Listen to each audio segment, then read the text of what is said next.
नमस्ते दोस्तों, मैं कांचन पटवर्धन, क्लिनिकल डाइटिशियन और न्यूट्रिशनिस्ट, फिर से आपके सामने एक क्वेश्चन का आंसर लेके आई हूँ। अगर आपने अभी तक के मेरा चैनल सब्सक्राइब नहीं किया है तो प्लीज़ मेरे चैनल को सब्सक्राइब करिए, लाइक करिए और अपने फ्रेंड्स और फैमिली के साथ में शेयर ज़रूर करिए। हो सकता है ये छोटा सा वीडियो उनके भी काम आ सके। तो आज का प्रश्न ये था कि हम वेट गेन कैसे करें। बहुत लोगों की समस्या है कि वेट लॉस कैसे करें, पर काफ़ी लोग वेट गेन से भी समस्या से भी जूझते हैं। तो ये जिन्होंने पूछा है ये इनकी 51 ईयर्स के हैं ये, और ये सर का 5'8" हाइट है और उनका वेट सिर्फ 55 kgs है। तो डेफिनेटली उनको वेट गेन करना चाहिए, कम से कम 7 से 8 किलो उनका वेट गेन होना चाहिए। पर वेट गेन करने से सबसे पहले हमें ये फाइंड आउट करना चाहिए कि वेट लॉस अगर है तो वह वेट लॉस सडन हुआ है या उनका हेरिडिटरी है, ये हमें फाइंड आउट करना बहुत ज़रूरी है। अगर सडन वेट लॉस है तो हमें कुछ हमारे टेस्ट कराने ज़रूरी हैं, जैसे डायबिटिक का टेस्ट हो सकता है। कई बार डायबिटीज़ अगर किसी को हो और हमें पता ना हो तो भी वेट लॉस होता है। कई बार मेटाबॉलिक डिसऑर्डर्स जैसे हाइपरथायरॉयडिज्म में भी weight loss, rapidly weight loss होता है। तो आपका अगर वेट लॉस हो रहा है तो पहले आप पता कर लीजिए रूट कॉज क्या है। लेकिन अगर आपका जेनेटिक है और आपका कांस्टेंट वेट है और आपका वेट नहीं बढ़ता है तो ये वीडियो डेफिनेटली आपके लिए है। और अगर आपका किसी कारणवश हुआ है तो भी आप ये वीडियो फॉलो कर सकते हैं। और आपका अगर किसी जैसे डायबिटीज़ की वजह से वेट लॉस हुआ है तो आप मुझे क्वेश्चन अलग से पूछिए, मैं उसका आंसर अलग से करूँगी। तो वेट गेन करने के लिए सबसे बड़ा रूल होता है कि आपको प्रॉपर डाइट लेना ज़रूरी है। क्या होता है कि जब वेट गेन करने के लिए बहुत लोगों को लगता है कि हम ज़्यादा खाएंगे तो हमारा वेट गेन हो जाएगा। ऐसा नहीं होता है दोस्तों। अगर आप ज़्यादा खाएंगे, आपकी कैपेसिटी से ज़्यादा खाएंगे तो हो सकता है आपका डाइजेशन हैम्पर हो सकता है आपको लूज मोशंस हो जाए, हो सकता है आपको कॉन्स्टिपेशन हो और उसकी वजह से आपको फ़ायदा होने की जगह आपको नुकसान हो जाए। तो इसके लिए आपको करना क्या है, आप अपने कुछ 5 आइटम्स मैं आपको बताऊंगी जो अगर आपने डाइट में ऐड किया तो डेफिनेटली आपका वेट गेन अच्छी तरह से होगा। यहाँ पे हम सिर्फ वेट गेन की बात नहीं करेंगे, हमें मसल लॉस नहीं करना है, तो हमें मसल मास बढ़ाना है, हमारा बोन स्ट्रक्चर हमें स्ट्रॉन्ग करना है। तो हमें कौन कौन सी चीज़ें पहले लेनी है, तो हमें प्रोटीन्स लेना है, हमें कैल्शियम लेना है, वाइटामिन्स लेना है, मिनरल्स लेना है हमारे डाइट में, और good quality proteins, good quality calories लेनी है। अब कैलोरीज का मतलब बर्गर में भी कैलोरीज होती हैं, वड़ा पाव में भी कैलोरीज होती हैं। तो क्या हम इस टाइप का आहार ले सकते हैं वेट गेन के लिए? बिल्कुल भी नहीं। ये आपके वेट गेन इससे आपका नहीं होगा, लेकिन इससे आपका डाइजेशन हैम्पर होगा और कभी ना कभी आपको प्रॉब्लम देगा। आपको एसिडिटी हो सकती है, इससे आपको गैस्ट्रिक इश्यूज हो सकते हैं और उसके चलते आपका वेट लॉस आगे होगा। तो इस तरह का खाना आप ना खाइए। आप अपने डाइट में सबसे पहला, आप अपने डाइट में सुबह उठते साथ ही कुछ 4 से 5 खजूर, जो काले खजूर आते हैं वो आप खा सकते हैं। अभी बारिश का सीज़न है और ठंड के सीज़न आने वाला है, तो आप खजूर के बीज को निकाल के उसमें हल्का सा आप देसी घी, गाय का घी मिलेगा आपको, तो आप वो डाल के और उसको आप खाइए।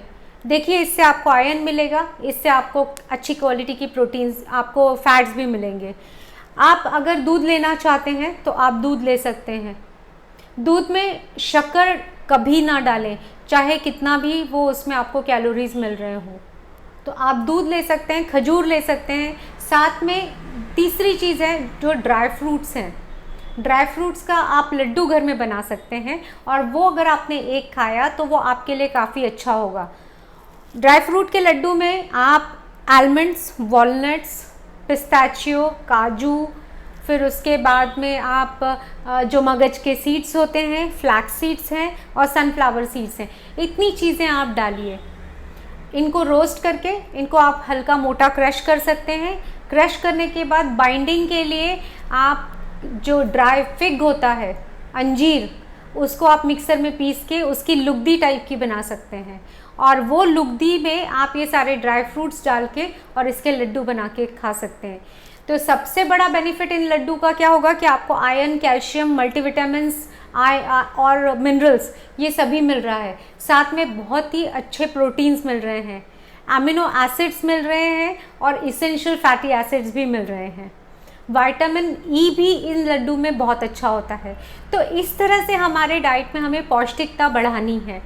तो ये लड्डू आप ले सकते हैं, साथ में उसके साथ में आप एक ग्लास गर्म दूध हल्दी वाला ले सकते हैं। तो इससे आपको ताकत भी आएगी और आपको कमज़ोरी अगर कोई किसी चीज़ में महसूस हो रही है तो कमज़ोरी भी आपकी दूर होगी। फिर तीसरा चीज़ें हैं, आप अपने डाइट में हल्का सुपाच्य एक टाइम पे आप काफ़ी सारा ना खाएं, डाइजेशन इम्प्रूव करते हुए खाएं।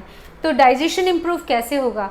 हमें सब्जियां खाना ज़रूरी है, पल्सेस और लेग्यूम्स खाना ज़रूरी है। जो नॉन वेजिटेरियन है वो हल्का आप चिकन और एग्स भी आप अपने डाइट में ले सकते हैं। आप रोटी की जगह आप ज्वारी की रोटी खा सकते हैं, आप नाचनी की रोटी खा सकते हैं और आप गेहूं की रोटी भी खा सकते हैं। कोई भी चीज़ ज़्यादा ना खाइए कि मैं ज़्यादा खाऊंगा तो ज़्यादा फ़ायदा होगा, नहीं। आप अपना डाइट के हिसाब से ही, आपकी जो कैपेसिटी है उसी के हिसाब से आप खाइए। खाने के बाद में अगर आपको मीठा खाने का मन होता है तो आप सिंगदाने की चिक्की खा सकते हैं, राजगिरे की चिक्की खा सकते हैं। इस तरह से आप अपनी कैलोरीज़ को बढ़ा सकते हैं, बट ज़्यादा मत करिए, थोड़ा थोड़ा खाइए। पानी बहुत पीजिए, क्योंकि पानी मैंने जैसे बताया है डाइजेशन के लिए भी ज़रूरी है। खाना खाते समय नहीं पीना है, खाना खाने के आधा घंटे बाद पीना है। और दिन भर में करीब करीब 2 से 2.5 से 3 लीटर आपकी शारीरिक क्षमता और आपकी कैपेसिटी के अनुसार, आपकी रिक्वायरमेंट के अनुसार आपको पानी पीना चाहिए। चौथा पॉइंट जो है, आपको एक्सरसाइज करना बहुत ज़रूरी है। अगर आप एक्सरसाइज करेंगे तो जो भी आप फूड खा रहे हैं वो प्रॉपरली डाइजेस्ट होगा और एब्जॉर्ब अच्छे से होगा। तो ऐसे में एक्सरसाइज आप ज़रूर करिए। और हम पांचवा पॉइंट है कि हमें फ्रूट्स खाना बहुत ज़रूरी है। फ्रूट्स खाने से फाइबर मिलेगा और फाइबर इंटरनल जो इंटेस्टाइन में छोटे छोटे विलाइज होते हैं, तो ये विलाइज में कई बार हमारे वो विलाइज बंद होने लगते हैं। तो जब हम फ्रूट्स और जो सॉल्युबल फाइबर के हम खाते हैं तो इसमें जो इंटरनल क्लीनिंग हो जाती है और विलाइज जो हैं वो साफ़ हो जाते हैं, क्योंकि इन विलाइज से ही न्यूट्रिशन एब्जॉर्ब होता है। तो ज़रूर आप फ्रूट्स खाइए ताकि आपका गट क्लीन हो सके और जो भी आपने खाना खाया है वो प्रॉपरली डाइजेस्ट होके प्रॉपरली एब्जॉर्ब हो सके।